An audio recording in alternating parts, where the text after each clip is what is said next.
Chapter 6 of the Poison Belt. This recording is in the public domain. The Poison Belt by Sir Arthur Conan Doyle. Chapter 6 The Great Awakening. And now I come to the end of this extraordinary incident, so overshadowing in its importance not only in our own small individual lives, but in the general history of the human race. As I said when I began my narrative, when that history comes to be written, this occurrence will surely stand out among all other events like a mountain towering among its foothills. Our generation has been reserved for a very special fate, since it has been chosen to experience so wonderful a thing. How long its effect may last, how long mankind may preserve the humility and reverence which this great shock has taught it, can only be shown by the future. I think it is safe to say that things can never be quite the same again. Never can one realize how powerless and ignorant one is, and how one is upheld by an unseen hand, until, for an instant, that hand has seemed to close and to crush. Death has been imminent upon us. We know that at any moment it may be again. That grim presence shadows our lives, but who can deny that in that shadow the sense of duty, the feeling of sobriety and responsibility, the appreciation of the gravity and of the objects of life, the earnest desire to develop and improve, have grown and become real with us to a degree that has leavened our whole society from end to end? It is something beyond sex and beyond dogmas. It is rather an alteration of perspective, a shifting of our sense of proportion, a vivid realization that we are insignificant and evanescent creatures, existing on sufferance and at the mercy of the first chill wind from the unknown. But if the world has grown graver with this knowledge, it is not, I think, a sadder place in consequence. Surely we are agreed that the more sober and restrained pleasures of the present are deeper as well as wiser than the noisy, foolish hustle which passed so often for enjoyment in the days of old, days so recent and yet already so inconceivable. Those empty lives which were wasted in aimless visiting and being visited, in the worry of great and unnecessary households, in the arranging and eating of elaborate and tedious meals, have now found rest and health in the reading, the music, the gentle family communion which comes from a simpler and saner division of their time. With greater health and greater pleasure they are richer than before, even after they have paid those increased contributions to the common fund which have so raised the standard of life in these islands. There is some clash of opinion as to the exact hour of the Great Awakening. It is generally agreed that, apart from the difference of clocks, there may have been local causes which influenced the action of the poison. Certainly, in each separate district the resurrection was practically simultaneous. There are numerous witnesses that Big Ben pointed to 10 minutes past 6 at the moment. The Astronomer Royal has fixed the Greenwich time at 12 past 6. On the other hand, Laird Johnson, a very capable East Anglia observer, has recorded 6:20 as the hour. In the Hebrides it was as late as 7. In our own case there can be no doubt whatever, for I was seated in Challenger's study with his carefully tested chronometer in front of me at the moment. The hour was 6:15. An enormous depression was weighing upon my spirits. The cumulative effect of all the dreadful sights which we had seen upon our journey was heavy upon my soul. With my abounding animal health and great physical energy, any kind of mental clouding was a rare event. I had the Irish faculty of seeing some gleam of humour in every darkness. But now the obscurity was appalling and unrelieved. The others were downstairs making their plans for the future. I sat by the open window, my chin resting upon my hand, and my mind absorbed in the misery of our situation. Could we continue to live? That was the question which I had begun to ask myself. Was it possible to exist upon a dead world? Just as in physics the greater body draws to itself the lesser, would we not feel an overpowering attraction from that vast body of humanity which had passed into the unknown? How would the end come? Would it be from a return of the poison? Or would the earth be uninhabitable from the mephitic products of universal decay? Or, finally, might our awful situation prey upon and unbalance our minds? A group of insane folk upon a dead world. My mind was brooding upon this last dreadful idea, when some slight noise caused me to look down upon the road beneath me. The old cab horse was coming up the hill! I was conscious at the same instant of the twittering of birds, of someone coughing in the yard below, and of a background of movement in the landscape. And yet I remember that it was that absurd, emaciated, superannuated cab horse which held my gaze. Slowly and wheezily it was climbing the slope. Then my eye travelled to the driver sitting hunched up upon the box, and finally to the young man who was leaning out of the window in some excitement and shouting a direction. They were all indubitably, aggressively alive. Everybody was alive once more. Had it all been a delusion? Was it conceivable that this whole poison belt incident had been an elaborate dream? For an instant my startled brain was really ready to believe it. Then I looked down, and there was the rising blister on my hand where it was frayed by the rope of the city bell. It had really been so, then. And yet here was the world resuscitated. Here was life come back in an instant full tide to the planet. Now, as my eyes wandered all over the great landscape, I saw it in every direction, and moving, to my amazement, in the very same groove in which it had halted. There were the golfers. Was it possible that they were going on with their game?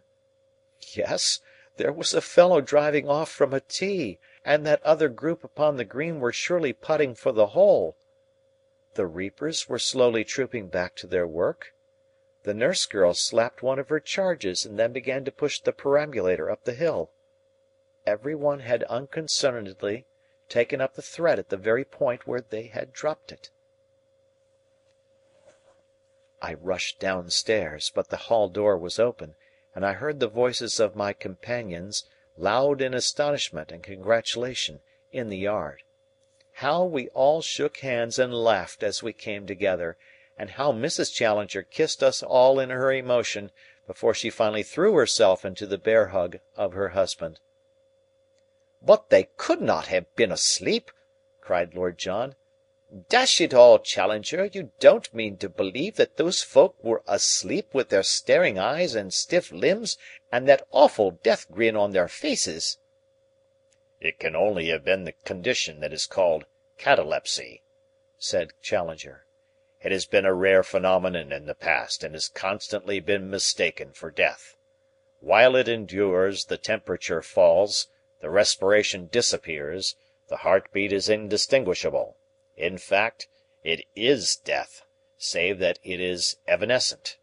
Even the most comprehensive mind," here he closed his eyes and simpered, "could hardly conceive a universal outbreak of it in this fashion." "You may label it catalepsy," remarked Summerlee, "but after all it is only a name and we know as little of the truth as we do of the poison which has caused it. The most we can say is that the vitiated ether has produced a temporary death." Austin was seated all in a heap on the step of the car. It was his coughing which I had heard from above. He had been holding his head in silence, but now he was muttering to himself and running his eyes over the car. "Young fathead," he grumbled. "Can't leave things alone." "What's the matter, Austin?" "Lubricators left running, sir. Someone has been fooling with the car. I expect it's that young garden boy, sir." Lord John looked guilty. "I don't know what's amiss with me," continued Austin, staggering to his feet. "I expect I came over queer when I was hosing her down. I seem to remember flopping over by the step. but I'll swear I never left those lubricator taps on." In a condensed narrative, the astonished Austin was told what had happened to himself and the world. The mystery of the dripping lubricators was also explained to him. He listened with an air of deep distrust when told how an amateur had driven his car, and with absorbed interest to the few sentences in which our experiences of the sleeping city were recorded. I can remember his comment when the story was concluded. "Was you outside the Bank of England, sir?" "Yes, Austin." "With all them millions inside, and everybody asleep?" "That was so." "And I not there!" he groaned, and turned dismally once more to the hosing of his car. There was a sudden grinding of wheels upon gravel. The old cab had actually pulled up at Challenger's door. I saw the young occupant step out from it. An instant later the maid, who looked as tousled and bewildered as if she had that instant been aroused from the deepest sleep, appeared with a card upon a tray. Challenger snorted ferociously as he looked at it, and his thick black hair seemed to bristle up in his wrath. "A pressman!" he growled. Then, with a deprecating smile, "After all, it is natural that the whole world should hasten to know what I think of such an episode." "That can hardly be his errand," said Summerlee, "for he was on the road in his cab before ever the crisis came." I looked at the card. James Baxter, London correspondent, New York Monitor. "You'll see him?" said I. "Not I."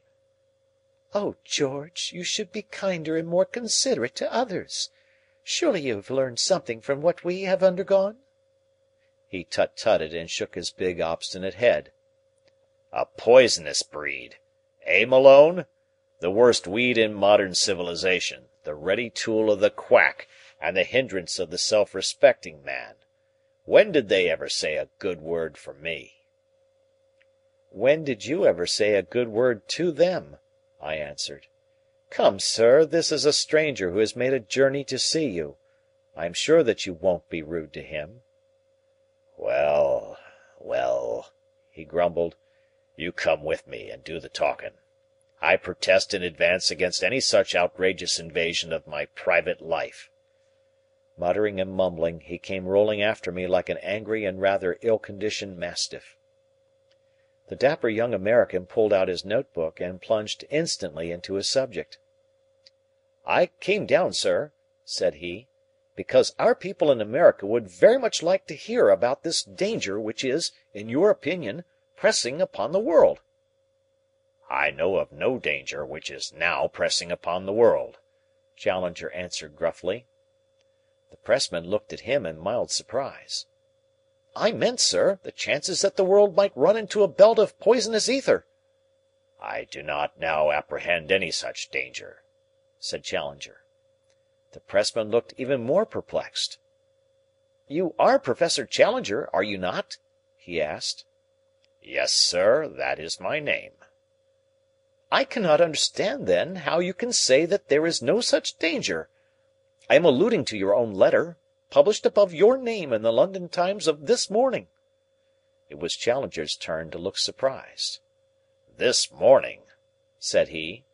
"No London Times was published this morning." "Surely, sir," said the American in mild remonstrance, "you must admit that the London Times is a daily paper?" He drew out a copy from his inside pocket. "Here is the letter to which I refer." Challenger chuckled and rubbed his hands. "I begin to understand," said he. "So you read this letter this morning?" "Yes, sir." "And came at once to interview me?" "Yes, sir." "Did you observe anything unusual upon the journey down?" "Well, to tell the truth, your people seem more lively and generally human than I have ever seen them. The baggage man set out to tell me a funny story, and that's a new experience for me in this country." "Nothing else?" "Why, no, sir, not that I can recall." "Well, now, what hour did you leave Victoria?" The American smiled. I came here to interview you, Professor, but it seems to be a case of is this nigger fishin' or is this fish niggerin'? You're doing most of the work." "It happens to interest me. Do you recall the hour?" "Sure. It was 12:30. "And you arrived?" "At 2:15. "And you hired a cab?" "That was so." "How far do you suppose it is to the station?" "Well, I should reckon the best part of 2 miles." "So how long do you think it took you?" "Well, half an hour, maybe, with that asthmatic in front." "So it should be 3 o'clock?" "Yes, or a trifle after it." "Look at your watch." The American did so and then stared at us in astonishment. "Say!" he cried. "It's run down. That horse has broken every record, sure. The sun is pretty low, now that I come to look at it. Well, there's something here I don't understand." "Have you no remembrance of anything remarkable as you came up the hill?" "Well, I seem to recollect that I was mighty sleepy once. It comes back to me that I wanted to say something to the driver and that I couldn't make him heed me. I guess it was the heat, but I felt swimmy for a moment. That's all." "So it is with the whole human race," said Challenger to me. "They have all felt swimmy for a moment. None of them have as yet any comprehension of what has occurred. Each will go on with his interrupted job as Austin has snatched up his hosepipe or the golfer continued his game. Your editor, Malone, will continue the issue of his papers, and very much amazed he will be at finding that an issue is missing. Yes, my young friend," he added to the American reporter, with a sudden mood of amused geniality, "it may interest you to know that the world has swum through the poisonous current which swirls like the Gulf Stream through the ocean of ether.